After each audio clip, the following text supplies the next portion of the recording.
Hi friends, welcome back to my YouTube channel. ನಾನು ನಿಮ್ಮ ರಜನಿ ನವೀನ್. ಸ್ವಲ್ಪ ಲೇಟ್ ಆಯಿತು ವರಮಹಾಲಕ್ಷ್ಮಿ ಹಬ್ಬದ ವ್ಲಾಗ್ ಹಾಕೋದಕ್ಕೆ. ಸಾರಿ, ಯಾಕೆ ಅಂದರೆ ನಾವು ಹಬ್ಬನ ಊರಲ್ಲಿ ಮಾಡಿದ್ವಿ. ಊರಿಗೆ ಹೋಗೋದು ಬರೋದು ಜರ್ನಿ ಮತ್ತು ಎಡಿಟ್ ಮಾಡೋಕ್ಕೆ ಟೈಮ್ ಸಿಗಲಿಲ್ಲ. ತುಂಬ ಅಂದರೆ ತುಂಬ ಸಪೋರ್ಟ್ ಮಾಡ್ತಾ ಇದ್ದೀರಾ. ನಿಮ್ಮ ಬ್ಲೆಸ್ಸಿಂಗ್ಸ್ ನನಗೆ ತುಂಬಾ ಮುಖ್ಯ. ಯಾಕೆ ಅಂದರೆ ಅಭಿಮಾನಿ ದೇವ್ರುಗಳಲ್ವ, ಅದಕ್ಕೋಸ್ಕರನೇ. ಹಾಗೆಯೇ ಎಲ್ರಿಗೂ ವರಮಹಾಲಕ್ಷ್ಮಿ ಹಬ್ಬದ ಹಾರ್ದಿಕ ಶುಭಾಶಯಗಳು. ಎಲ್ಲರಿಗೂ ಆ ತಾಯಿ ಎಲ್ಲರ ಆಸೆಯ ಆಕಾಂಕ್ಷೆಗಳನ್ನ ಈಡೇರಿಸಲಿ. ತಾಯಿ ಆಶೀರ್ವಾದ ಸದಾ ಎಲ್ಲರ ಮೇಲೂ ಇರಲಿ ಅಂತ ನಾನು ಪ್ರಾರ್ಥನೆ ಮಾಡ್ಕೋತೀನಿ.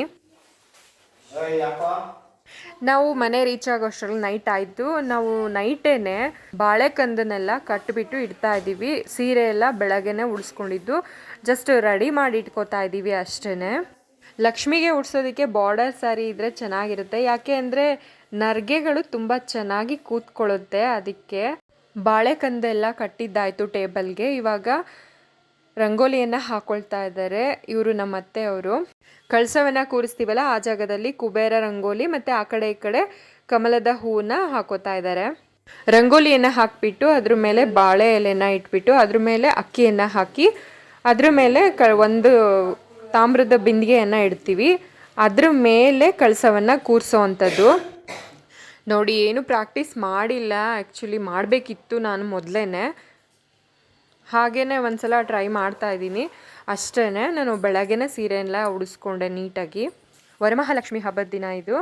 ನಾವು ಬೇಗನೆ ಎದ್ದು ಮನೆಯೆಲ್ಲ ಕ್ಲೀನ್ ಮಾಡಿ ಫ್ರೆಶ್ ಅಪ್ ಆಗಿ ಲಕ್ಷ್ಮಿಯನ್ನು ಕೂರಿಸೋದಕ್ಕೆ ರೆಡಿ ಮಾಡ್ಕೋತಾ ಇದ್ದೀವಿ. ನೋಡಿ, ಕಳಸದ ಚೊಂಬಗೆ ಅರಿಶಿನ, ಕುಂಕುಮ, ಹೂವು, ಅಕ್ಷತೆ ಮತ್ತು ಗ್ರಂಥಿಗೆ ಅಂಗಡಿನಲ್ಲಿ ಕಳಸಕ್ಕೆ ಹಾಕೋ ಅಂಥ ಐಟಮ್ಗಳು ಸಿಗುತ್ತೆ. ಅದನ್ನೆಲ್ಲ ತಂದುಬಿಟ್ಟು ಹಾಕ್ಕೊಂಡಿದ್ವಿ. ಲಕ್ಷ್ಮಿಯನ್ನು ಕೂರಿಸಿ ಹೂವು ಹಣ್ಣು ಎಲ್ಲ ಇಟ್ಬಿಟ್ಟು ಮತ್ತು ಇದಕ್ಕೆ ನಾವು ಬೆನಕನ್ನು ಕೂಡ ಇಡ್ತೀವಿ. ಬೆನಕನ್ನು ಫಸ್ಟು ಗಣಪತಿ ಪೂಜೆ ಅಲ್ವಾ, ಅದಕ್ಕೋಸ್ಕರ ಎಲ್ಲ ನೀಟಾಗಿ ಜೋಡಿಸ್ಕೊತಾ ಇದ್ವಿ. ಅದಾದಮೇಲೆ ಸ್ವಲ್ಪ ಟೈಮ್ ಆಗಿಬಿಡುತ್ತೆ ಅಂತ ಹೇಳಿ ದೀಪ ಹಚ್ಕೊಂಡು ಆಮೇಲೆ ಬೇರೆ ಇದನ್ನೆಲ್ಲ ಜೋಡಿಸೋಣ ಅಂತ ಹೇಳಿ ಪೂಜೆಯನ್ನು ಮಾಡ್ಕೊಂಡ್ವಿ. ಮತ್ತು ಅಮ್ಮನವ್ರಿಗೆ ಮಡ್ಲಕ್ಕಿ ಕೂಡ ಇಡ್ತಾ ಇದ್ದೀವಿ. ಇದಕ್ಕೆ ಅಕ್ಕಿ, ಕೊಬ್ಬರಿ, ಅದರಲ್ಲಿ ಕಲ್ಸಕ್ಕರೆ, ಗೋಡಂಬಿ ಮತ್ತು ಬಾದಾಮಿ ಎಲ್ಲ ಇಟ್ಬಿಟ್ಟು ಒಂಚೂರು ಬಾಳೆಹಣ್ಣು, ಬಳೆ, ಬಂಗಾರ ಎಲ್ಲವನ್ನು ಇಟ್ಟು ಇಡಲಾಗುತ್ತೆ. ನೀವಿಲ್ಲಿ ನೋಡ್ತಾ ಇರ್ಬೋದು, ತಾಯಿಗೆ ಮಡ್ಲಕ್ಕಿಯನ್ನು ಇಟ್ಬಿಟ್ಟು ನಾವು ಪೂಜೆಯನ್ನು ಸ್ಟಾರ್ಟ್ ಮಾಡಿದ್ದೀವಿ. ನೆಕ್ಸ್ಟ್ ನಾವು ಮನೆಯಲ್ಲಿ ಮಾಡಿದಂಥ ತಿಂಡಿಗಳನ್ನೂ ಕೂಡ ಜೋಡಿಸಿದ್ದೀವಿ. ಅಮ್ಮನವ್ರಿಗೆ ನೈವೇದ್ಯ ಮಾಡೋದಕ್ಕೆ ನಾವು ಸಜ್ಜಿಗೆ ಕೂಡ ಮಾಡ್ಕೊಂಡಿದ್ವಿ. ಅದನ್ನು ಕೂಡ ನೈವೇದ್ಯ ಮಾಡಿದ್ವಿ. ಮಂಗಳಾರತಿ ಎಲ್ಲ ಆದಮೇಲೆ ಕುಂಕುಮವನ್ನು ತೊಗೊಳ್ತಾ ಇದ್ದೀವಿ. ಕುಂಕುಮನ ಕೊಟ್ಬಿಟ್ಟು ಕಂಕಣವನ್ನು ಎಲ್ಲರೂ ಕೂಡ ಕಟ್ಕೊಂಡು ಕುಂಕುಮವನ್ನು ತೊಗೊಂಡ್ವಿ. ಒಂದು ತಮಾಷೆ ಅಂದರೆ ನನ್ನ ಮಗ ನೋಡೋದೇ ಆಯಿತು. ನೋಡಿ, ಗಂಡು ಮಕ್ಳು ಇದ್ಬಿಟ್ರಂತೂ ಏನು ಮಾಡ್ತಿದ್ದಾರೆ ಇವರೆಲ್ಲ ಅಂತ ನೋಡೋದೇ ಆಗುತ್ತೆ. ಪೂಜೆ ಆದಮೇಲೆ ನೆಕ್ಸ್ಟ್ ಪ್ರೋಗ್ರಾಮ್ ಏನಿರುತ್ತೆ ಹೇಳಿ ಫ್ರೆಂಡ್ಸ್? ಹೌದು, ಅಡುಗೆ ಪ್ರೋಗ್ರಾಮ್. ನಾವು ಅಡುಗೆಗೆ ಪುಳಿಯೋಗರೆನ ಮಾಡ್ಕೊಂಡಿದ್ವಿ ಮತ್ತು ಒಬ್ಬಟ್ಟು ಮಾಡಿದ್ವಿ. ಒಬ್ಬಟ್ಟು ಸಾಂಬಾರು ರೆಡಿ ಆಗ್ತಾ ಇದೆ ನೋಡಿ. ಒಬ್ಬಟ್ಟು ಕೂಡ ಮಾಡ್ಕೊಂಡಿದ್ವಿ. ನಾವು ಬೇಳೆ ಒಬ್ಬಟ್ಟನ್ನೇ ಮಾಡಿದ್ವಿ. ನಿಮ್ಮ ಮನೆಯಲ್ಲಿ ಯಾವ ಒಬ್ಬಟ್ಟು ಮಾಡಿದ್ರಿ ಕಮೆಂಟ್ ಮಾಡಿ ಫ್ರೆಂಡ್ಸ್. ಅಡುಗೆ ಎಲ್ಲ ರೆಡಿಯಾಗಿದೆ ನೋಡಿ. ಪುಳಿಯೋಗರೆ, ಅನ್ನ ಸಾಂಬಾರು ಮತ್ತು ಕೋಸಂಬರಿ, ಒಬ್ಬಟ್ಟು, ಕಾಯಿ ಹಾಲನ್ನು ನಾವು ಅಮ್ಮನವ್ರಿಗೆ ನೈವೇದ್ಯವನ್ನು ಮಾಡಿದ್ವಿ. ಅದಾದಮೇಲೆ ನಾವೆಲ್ಲರೂ ಒಟ್ಟಿಗೆ ಕೂತ್ಕೊಂಡು ಊಟ ಮಾಡಿದ್ವಿ. ಊಟ ಆದಮೇಲೆ ಸ್ವಲ್ಪ ರೆಸ್ಟ್ ಮಾಡಿ ಮತ್ತು ಸಂಜೆ ಪೂಜೆಯನ್ನು ಮುಗಿಸಿ ನಾವು ಕುಂಕುಮಕ್ಕೆ ಹೊರಟ್ವಿ. ನೋಡ್ತಾ ಇರ್ಬೋದು, ಎಲ್ಲರ ಮನೆಯಲ್ಲೂ ತುಂಬಾ ಚೆನ್ನಾಗಿ ಅಲಂಕಾರ ಪೂಜೆಗಳನ್ನು ಮಾಡಿದ್ದಾರೆ. ನಾವು ಕೂಡ ಕುಂಕುಮನ ತೊಗೊಂಡ್ವಿ. ಅವ್ರಿಗೂ ಕುಂಕುಮಕ್ಕೆ ಬರೋಕ್ಕೆ ಹೇಳಿದ್ವಿ. ಇವರು ಮಂಜು ಆಂಟಿ ಅಂತ.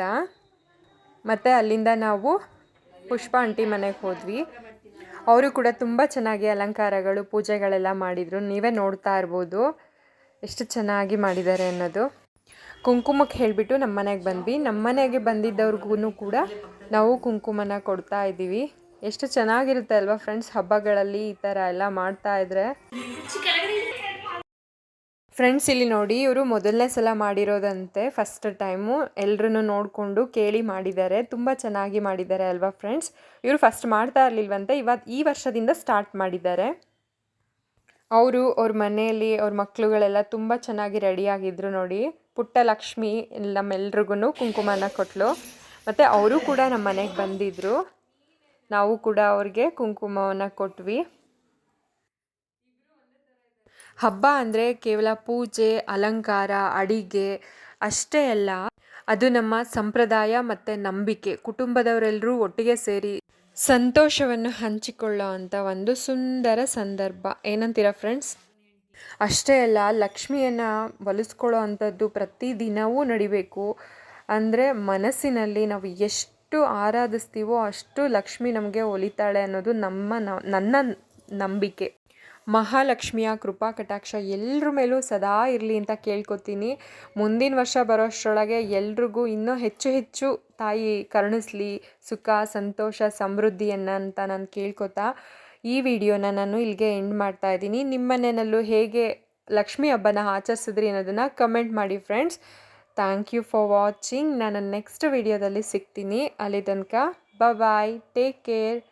ಎಲ್ರಿಗೂ ವರಮಹಾಲಕ್ಷ್ಮಿ ಹಬ್ಬದ ಹಾರ್ದಿಕ ಶುಭಾಶಯಗಳು. ಬಾಯ್.